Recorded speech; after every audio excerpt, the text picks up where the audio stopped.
Okay, after knowing the basic information and the marking criteria of SST, let's go to the second part, learning the exam strategies.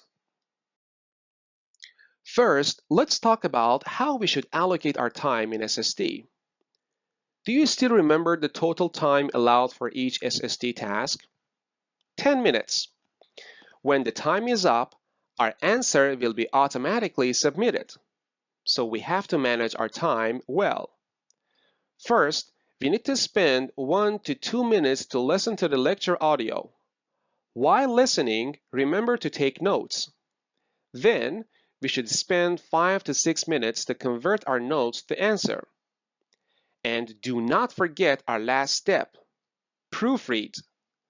Always leave at least 2 to 3 minutes to proofread your answer before submitting. Remember what we said earlier. In terms of scoring, SST is more of a writing task than a listening task. 8 out of 10 marks in SST are scored on writing-related skills. Any careless mistake in grammar, spelling, vocabulary, and form will result in a huge loss of points in this question. It's not worth taking all the effort to listen and write the answer, but losing marks because we forget to proofread. And even when we have finished checking, don't rush to click Next. SST is individually timed. Finishing one question early will not give you any extra time in the next question anyway. So, if there is still some time left, we can always check it again. Now, let's give this question a try. Be prepared to listen to this lecture and take notes. In the exam, you can take notes either using a pen and paper or on the computer screen. So you may choose whichever method that suits you. Okay, I'll begin to play. 3, 2, 1. You sit down to take a math test, and you feel your heart beat faster, and your palms start to sweat. You get butterflies in your stomach, and you can't concentrate. This phenomenon is called math anxiety, and if it happens to you, you're not alone. Researchers think about 20% of the population suffers from it. Some psychologists even consider it a diagnosable condition. But having mathematical anxiety doesn't necessarily mean you're bad at math. Not even close. Laurent Schwartz went on to win the Fields Medal, the highest award in mathematics. People might think that they're anxious about math because they're bad at it, but it's often the other way around. They're doing poorly in math because they're anxious about it. Some psychologists think that's because math anxiety decreases a cognitive resource called working memory. That's the short-term memory system that helps you organize the information you need to complete a task. Worrying about being able to solve math problems or not doing well on a test eats up working memory, leaving less of it available to tackle the math itself. People can suddenly struggle with even basic math skills like arithmetic that they've otherwise mastered. The first step in taking notes is to find the key points or key sentences. We should try to take notes of at least 5 to 6 key points. Where can we find these 5 to 6 key points? First, we can note down the topic phrase or topic sentence, which normally appears in the first few sentences of the lecture. So make sure you pay attention since the start of the lecture. After introducing the topic, the speaker will normally go on to elaborate on the topic from different points of view. We should try to note down 4 to 5 main points. There is normally one main point in every 2 to 3 sentences. But from these 2 to 3 sentences, how do we know which sentence is the main point? Bear this in mind. A main point should provide new information about the topic. Let's put this in context. Here I have the text of the lecture which you just listened to. Like we said, the topic phrase or sentence will normally appear in the first few sentences. The first 2 sentences were describing different symptoms. You feel your heart beat faster, you can't concentrate, etc. Then the third sentence is wrapping it all up and gives a definition. This phenomenon is called math anxiety. This is a very typical way of introducing a topic, describing a specific situation first and then giving a definition. The definition is the topic phrase that we need to take note of, which is math anxiety. After noting down the topic, we should then pay attention to take notes of 4 to 5 main points. Here I have highlighted the 5 main points in this lecture. As we can see, there is one main point in roughly 2 to 3 sentences. They spread out throughout the lecture, not squeezing in any one part of the lecture. But how can we pick these 5 sentences out from the rest of the lecture? Let me explain this in detail. As we have mentioned earlier, the main points should provide new information about the topic, so do not take notes of examples, further elaboration, or any repeated information. And there are some indicative markers or phrases which we can look out for. They often indicate that its containing sentence is highly likely to be a main point. First one, opinions from experts or professionals, which may be started by words like researchers think that or professionals suggest that. They often are the main points because many speakers use words from the experts to introduce new information about the topic. Another type of sentences that we should look out for is conclusions, which may be containing words like as a result, in conclusion, turns out that, therefore, and etc. SST is all about summarizing the lecture, so the conclusion sentences, which are making summaries to previous discussions, are the main points that we are looking for. The last one is surprising facts, which often starts with words like but and however.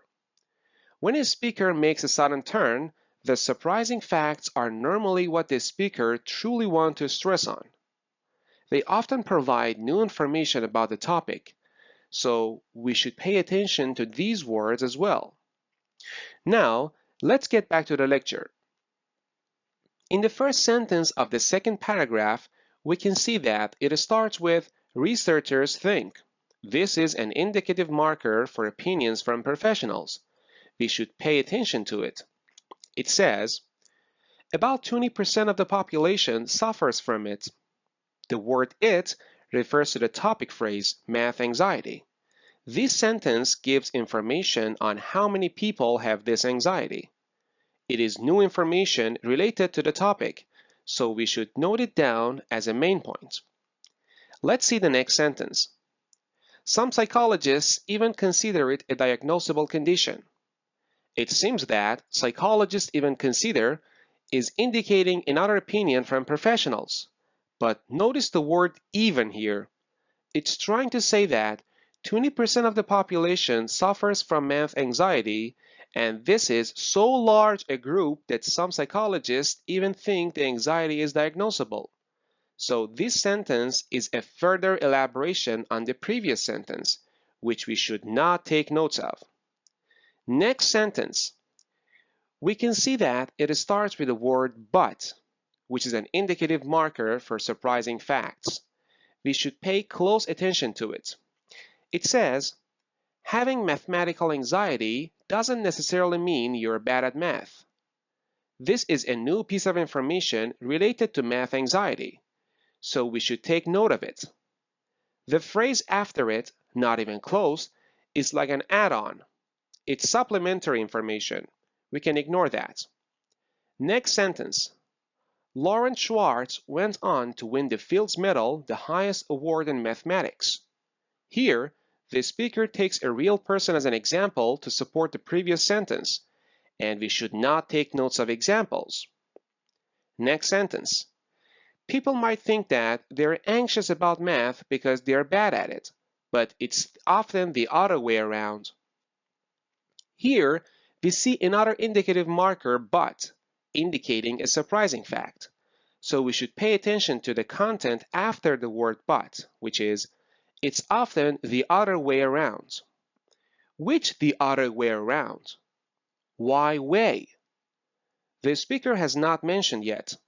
Don't worry. Let's listen to the next sentence. They're doing poorly in math because they're anxious about it. Here it goes.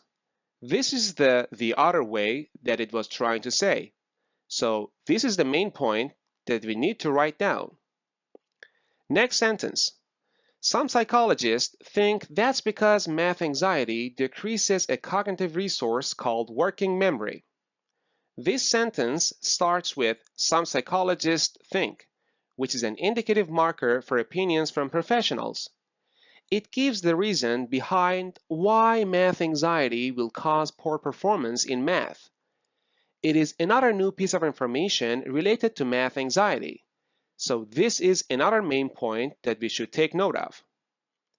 The sentence after it. That's the short-term memory system that helps you organize the information you need to complete a task.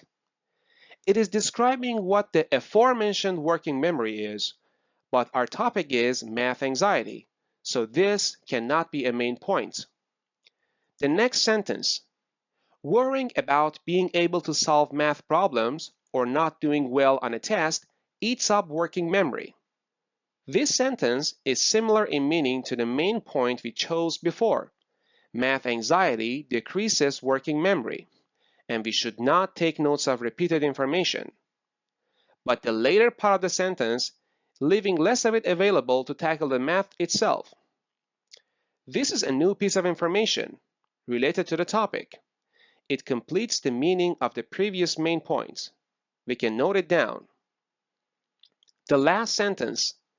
People can suddenly struggle with even basic math skills like arithmetic that they've otherwise mastered.